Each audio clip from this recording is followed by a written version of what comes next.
the National Communication Authority has approved the licenses of Radio Gold and Radio XYZ for operation. These stations form part of the 131 others who have been authorized to operate subject to some conditions spelled out by the NCA board. This was the outcome of the authority's governing board meeting held on October 11. And there are a number of reasons why this will be done. They've actually instructed them to go through some workshop or sensitization workshop, and if they pass through that workshop, they will be able to get their licenses back and operate fully.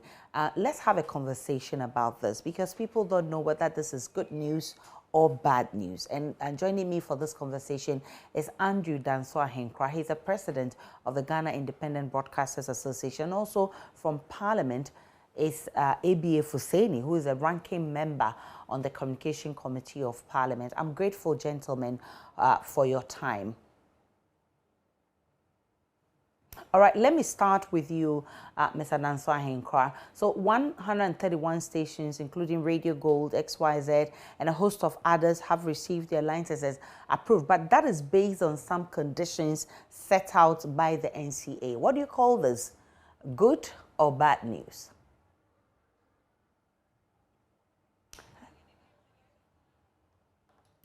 All right, so ABA Fuseni will take that for me whilst we wait for Dansoa Henkra to join. Mr. ABA Fuseni, I'm grateful for your time. I'm asking if how does this come across to you? Would you describe this as good news because licenses have been issued, but you have a condition to meet before you can operate fully? Yeah, assalamu alaikum, my sister Aisha. Walaikum salam. I hope everybody is fine. We all do well. To the colleague journalist. Once a journalist, always a journalist. Definitely. I've always said that no matter how disenchanted the old soldier is, we never shy away from the barrack. Yeah. So on this matter, Aisha, without any shred of doubt, it's good news.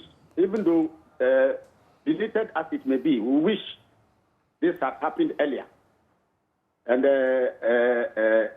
it could have contributed to further enhancing our stature as a democratic country, a democratic nation, embracing freedom of expression, the rule of law, and the fundamental human rights of all Ghanaians. But as I said, I think it's good news.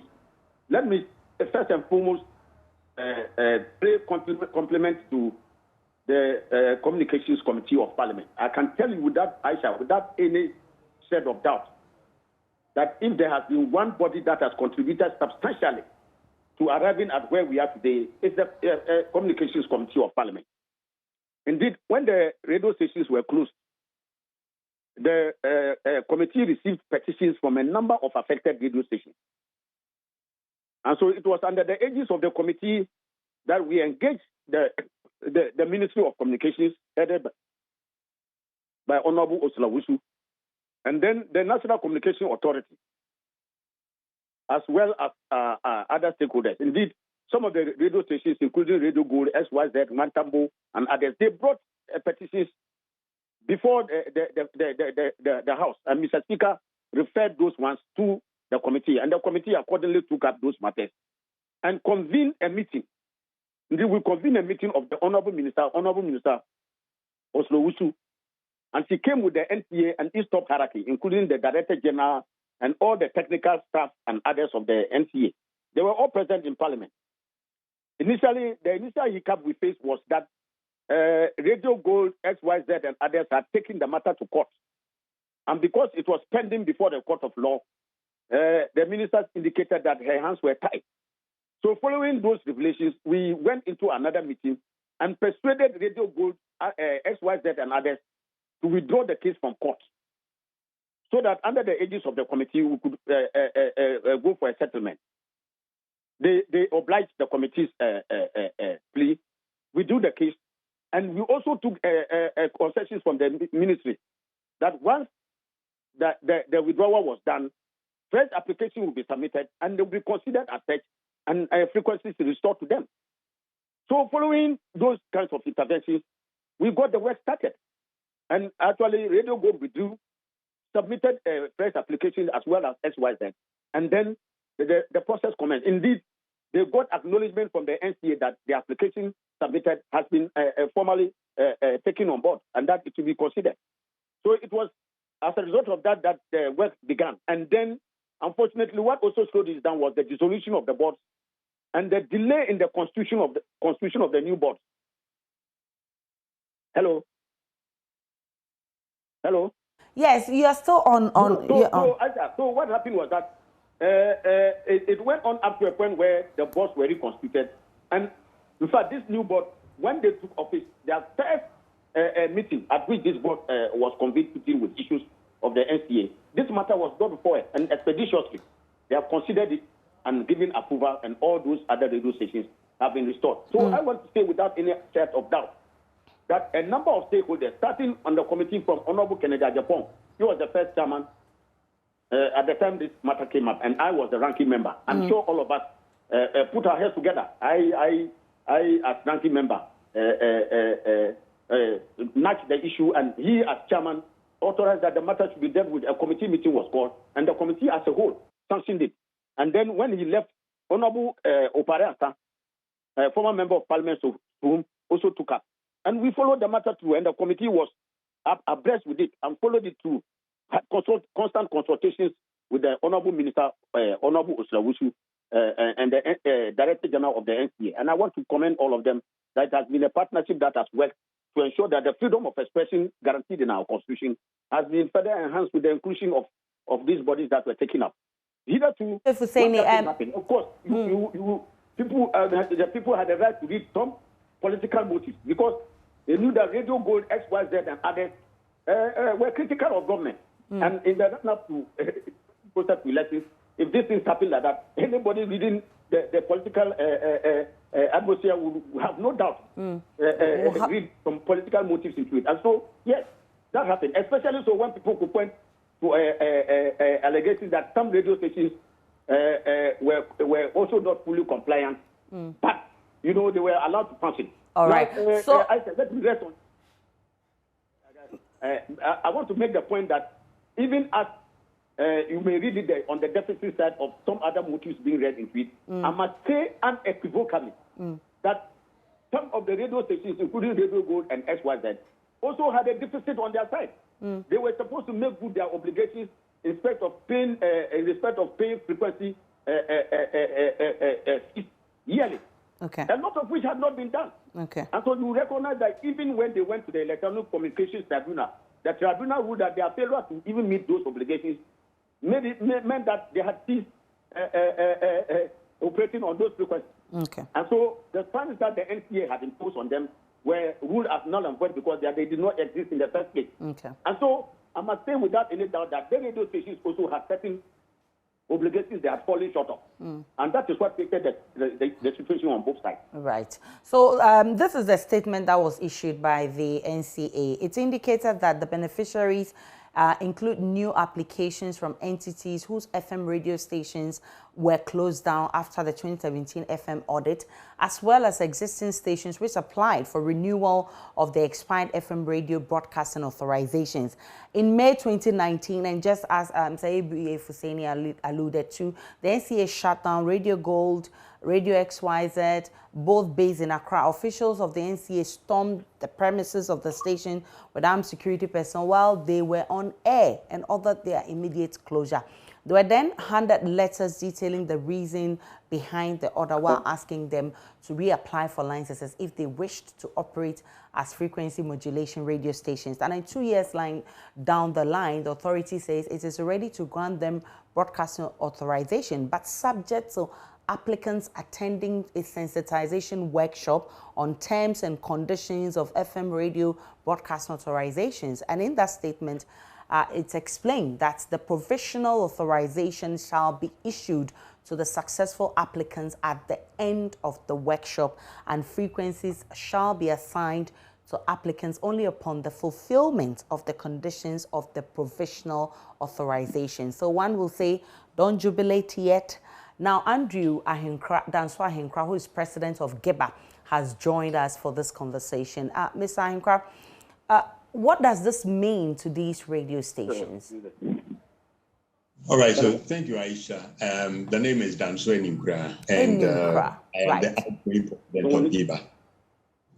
Right. So as you rightly put it, when you look at the statement that had been put out, indeed, it would be too early for anybody to take to the street in jubilation, because when you try to understand the statements that have been put out, it gives you the impression that, number one, it is not probably about the radio stations that we are saying or we are hoping will be giving their authorization to be back on air. Number one, when you look at the first paragraph of the particular statement, it talks about 133 FM radio broadcasting authorizations, which include new applications from entities. So what it means is that, in actual fact, the 133 are just radio stations, or let's say broadcasting organizations that have applied to the NCA. Some may be those who had their authorization revoked as far back as 2017. Unfortunately, the National Communication Authority has not published the names of those 133 FM broadcasting stations that have been given the authorization. Number two, when you look at it again, you will realize that they are talking about certain conditions that have to be met before a provisional authorization is given, which gives you the impression that failing to meet those conditions, which include a sensitization workshop, if you don't qualify even during, so that you can even attend the sensitization workshop, but you have to qualify after attending the sensitization workshop. I don't know if they're going to write the exams there, but then there's that kind of qualification after you have attended the sensitization workshop. Then you'll be giving the provisional authorization. Again, the provisional authorization gives the impression that the authorization can be withdrawn. So when you look at it, it tells you that really it's just something which has been put out there to tease a reaction to find out how people are going to receive it, as far as GEBA is concerned. And we have also checked with our members, those who were affected, asked questions from them. As at yesterday, close of work yesterday, none of them had received any letter telling them that the authorization has been given, or they have even been invited to any workshop. We're wondering when that will be done. That leaves us, it takes us back to where we were. What it means is that, as far as we are concerned, nothing has been done. Reporting on some meeting and some decisions which have been taken on the meeting, that's all. Okay. So what's the role of GEBA in all of this? How are you taking this, and how are you monitoring events? We are hopeful that the NCA will do the needful. We have spoken to our members and we have asked them to exercise patience, because all these years since 2017, we have exercised that patience. And so we'll wait, giving ourselves up to Friday, hoping that the letters will be received. When the letters are received, we'll take it from there. If we don't get the letters we would go into caucus and find out what we can do, and then we'll take it up from there. Mr. A.B.A. Fuseni, if you're still on, I want to find out from you, what do you want to see from now till the time the sensitization program is over, and who gets the nod and who doesn't get the nod? What do you want to see as far as NCA is concerned? I want to believe that the sensitization is only meant to ensure that the gamut of goods regulations covering the issuance of the license will be made clear to all the stations that are beneficiaries. And then to also ensure that there will be a greater degree of compliance by the stations with the rules and regulations to enunciated. And that the NCA on this also fulfill its obligations as a regulator, so that it does not also become derelict of its duties in respect of ensuring that as soon as there is a possible infraction, they have a duty to point out that those potential or clear infractions to the radio stations, so that they can make good their obligations. Aisha, the issue of the NCA being a regulator, it's not for them to be outwardly punitive, but it's for them to help the radio stations to be compliant. So in cases where there is a potential breach by any radio station, they have a duty to point out to the radio station so that they can make good their obligations and stay. So, like the criticism that was made in respect of the closure was not only because the radio stations were seen to be innocent. Like I said, some of them were in breach of some of their statutory obligations. But it is the NCA does not wait until those things pile up if they are seized, and then you bring millions of citizens who clearly they cannot pay. And so the NCA must, on this part, also ensure that they follow through and ensure that if any radio station has a shortfall, immediately they draw their attention so that they can rectify it, and all of us be better served so that our right of freedom of expression will be further enhanced as a democracy. Right.